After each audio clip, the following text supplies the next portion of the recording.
At 5 years old, my parents abandoned me at a mall. A stranger took me in.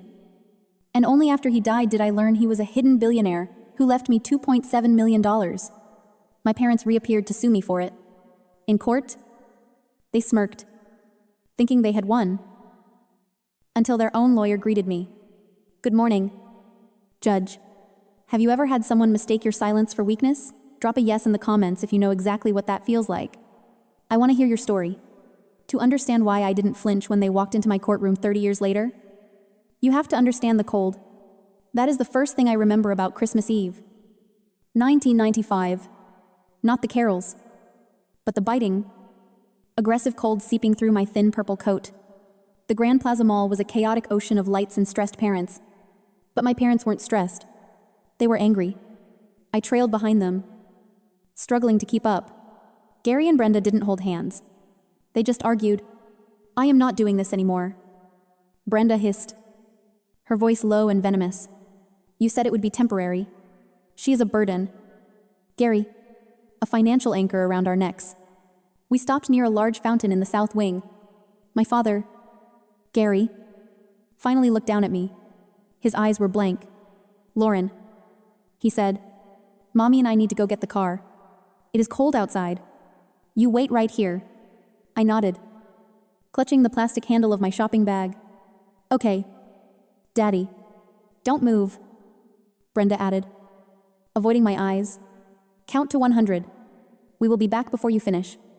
I watched Brenda's red scarf disappear into the crowd. I started counting. 1, 2, 3. I reached 100. They weren't back. I thought maybe I counted too fast. So I started over. 10 minutes passed, then 30. The mall traffic thinned. The cold from the automatic doors made my teeth chatter. But I didn't move. I was a good girl. I listened. An hour later, a security guard, Officer Miller, approached me. He looked at the empty bench, then at me, his face crumpling in pity. "Where are your parents?" "Sweetheart, they are getting the car," I whispered. "I am counting." He waited with me for 2 hours. He paged them. He called the police. But watching the lights dim in the Grand Plaza, I knew the truth. They hadn't lost me. They had left me. That night, sitting in the back of a police cruiser, something inside me froze over. I stopped crying. I realized that the only person responsible for my survival was me. The police station was a blur of fluorescent lights. Officer Miller did his best, giving me lukewarm cocoa. But the system was overwhelmed. I was just another file to be processed. Then, Arthur walked in. He was there filing a complaint about a property dispute. Arthur Vance was 42. A man composed of sharp angles and silence. He stopped when he saw me sitting on that hard bench, legs dangling. He walked over and knelt down, looking at me with intense curiosity. "You are very quiet," he said, his voice deep. "Most children here are crying. Why aren't you crying?" "I am waiting," I told him. He nodded. "Waiting is hard work." Arthur saw a shared quiet in me. He made calls. And because the foster system was breaking at the seams that Christmas Eve, and because Arthur Vance was a man who got what he wanted, I left with him. His house was a sprawling estate, filled with shadows and books. To a 5-year-old with abandonment trauma, the silence felt like the moment right before being left behind. For the first few weeks, I wouldn't let him leave my sight. I was terrified he would vanish like Gary and Brenda.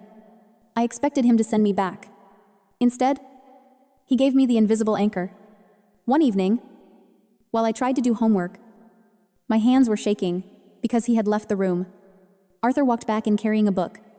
He dragged his heavy leather armchair into the corner, sat down, and opened the pages. "I am going to read for a while." "Lauren," he said, not looking up. "You keep working. I am right here." And he stayed. He didn't demand I perform or be happy. He just offered his presence. The sound of him turning pages became the rhythm of my safety. We did this every night for 12 years. He taught me that love isn't about grand gestures. It is about the discipline of staying. Arthur Vance built my character brick by brick. He took a terrified girl and taught her she was a fortress. But even fortresses have cracks. I graduated law school at 25. Top of my class. Yet I still felt like an imposter. I felt like a vase that had been smashed and glued back together functional, but damaged. One evening, finding me crying over a case file, Arthur pulled an old ceramic bowl from his cabinet. It was rough clay, but running through it were veins of shimmering gold. "It is kintsugi," he said. "The Japanese art of repairing broken pottery with gold. They don't hide the cracks. They illuminate them." He looked at me intensely. "Because the piece is more beautiful for having been broken. The history is what gives it value." He pushed the bowl toward me. "You are not damaged goods, Lauren. You are gold-filled. Your trauma. Your survival. That is the gold." That conversation changed everything. I stopped hiding my scars and started using them. I became a relentless advocate, climbing the ranks to become the youngest federal district judge in the district at 34. I was whole. And then, Arthur died. It happened quietly. In his sleep. When I found him, he looked peaceful. But my anchor was gone. I buried him on a Tuesday. I thought the hard part was over. 2 weeks later, I sat in his attorney's office. I expected the house. Maybe a modest trust. Arthur lived simply. He drove a 10-year-old sedan.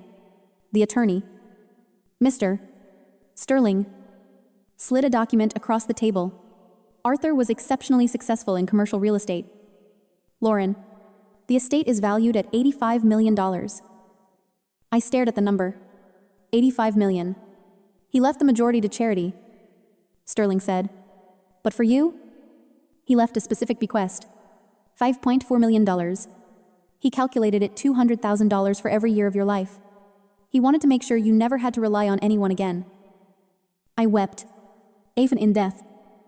He was protecting me. But money is like blood in the water. It attracts sharks. 11 days after the probate filing made the news, local recluse revealed as multimillionaire, the process server knocked on my door.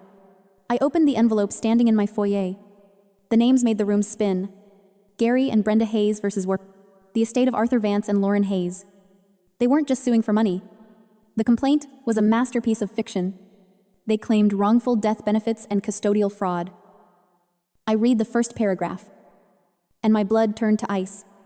The plaintiffs allege that the deceased, Arthur Vance, took advantage of a chaotic emergency situation to abduct their minor daughter. They assert that Mr.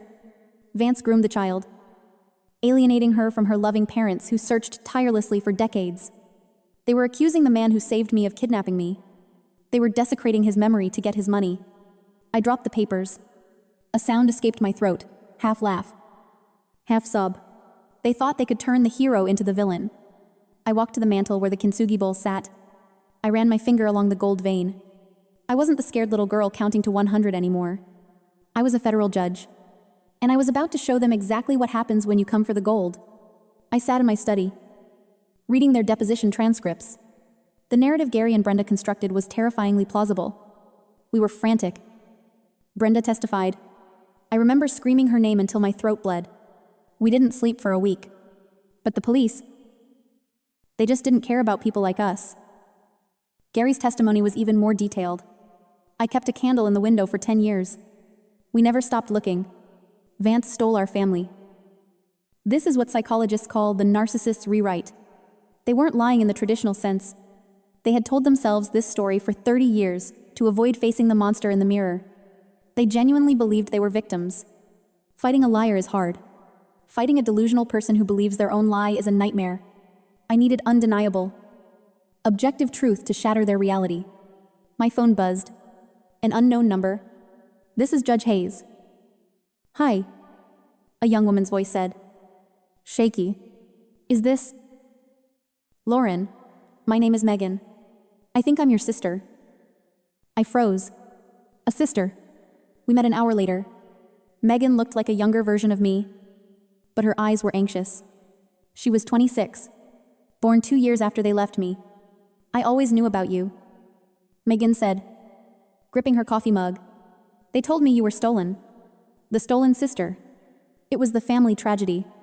Every time we couldn't pay rent, it was because grief made it hard to work. I was the replacement.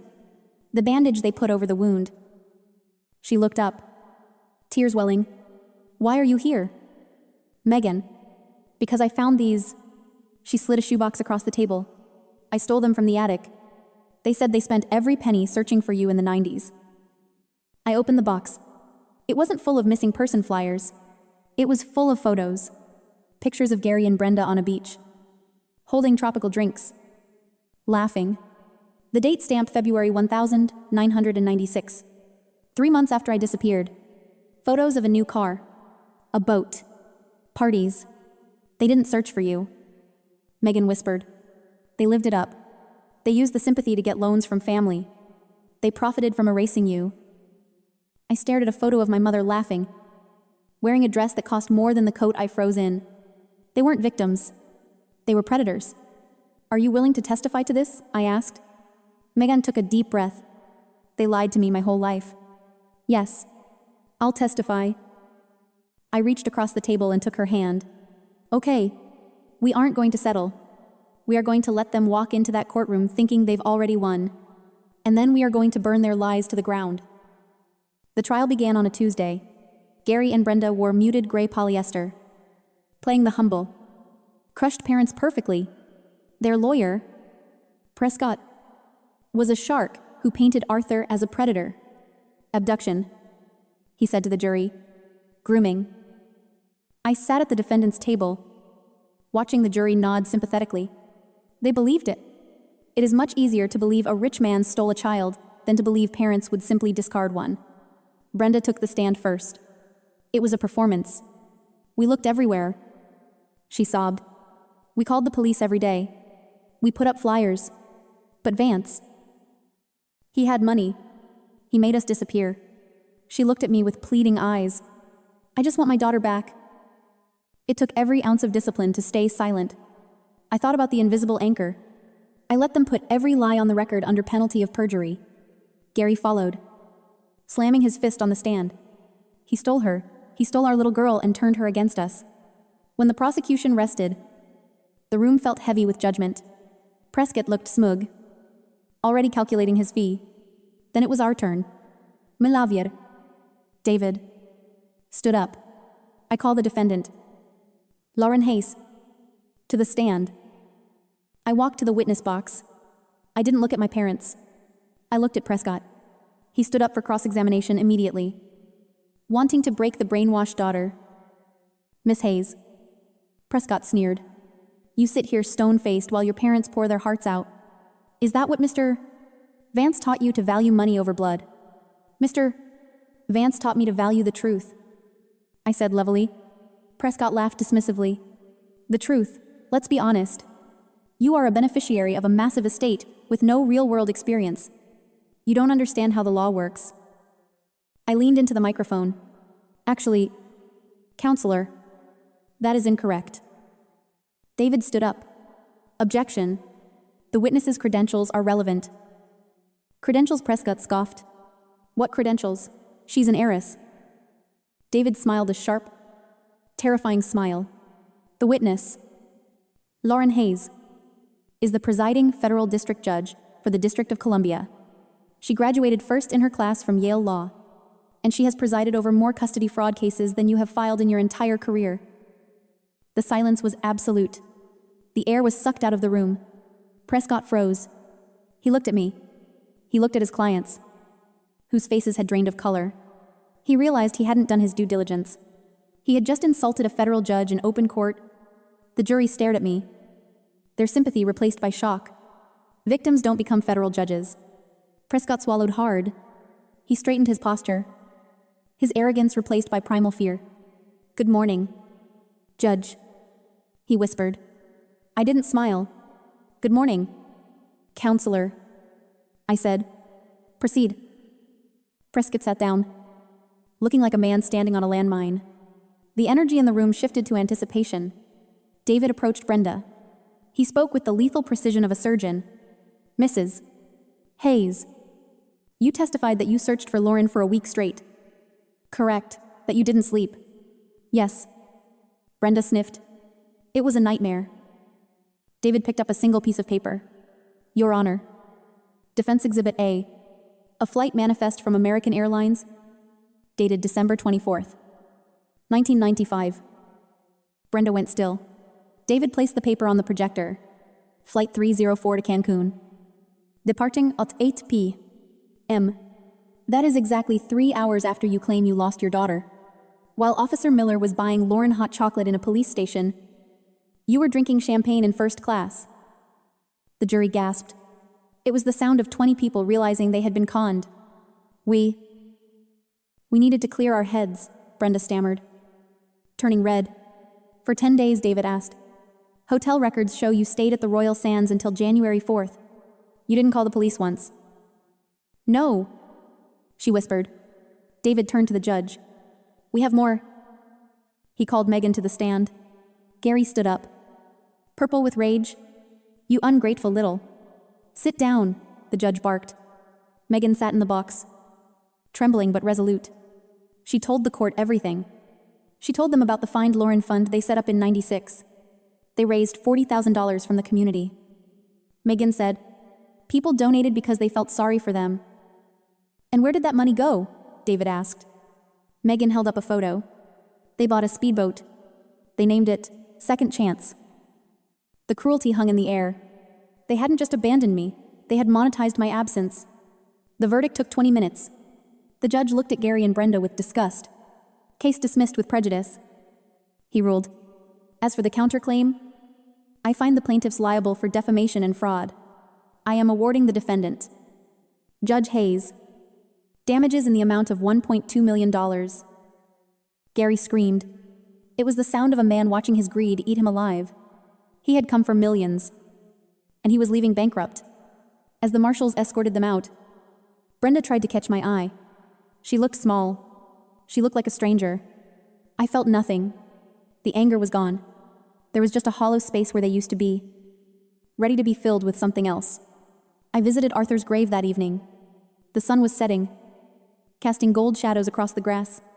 Megan stood nearby, giving me space but staying close. I touched the cold headstone. It is done. Dad, I whispered. I thought about the kintsugi bowl. For years, I thought the gold was the money, standing there. I realized the gold wasn't the inheritance. It wasn't the career. The gold was the resilience. The gold was the ability to stand in a courtroom and speak the truth. The gold was Megan. Waiting for me by the car, Arthur had taken a broken child and filled the cracks with love until she was strong enough to break the cycle. I walked back to my sister. We didn't say much. We didn't have to. We just walked together. Two survivors, finding our way home, leaving the broken pieces behind us. They tried to break me to get his money. But they forgot one thing. Broken glass cuts deep. Family isn't whose blood you carry, it's who holds your hand when you're bleeding. If you've found your own chosen family, tell me about them in the comments. And if you believe justice was served today, hit that subscribe button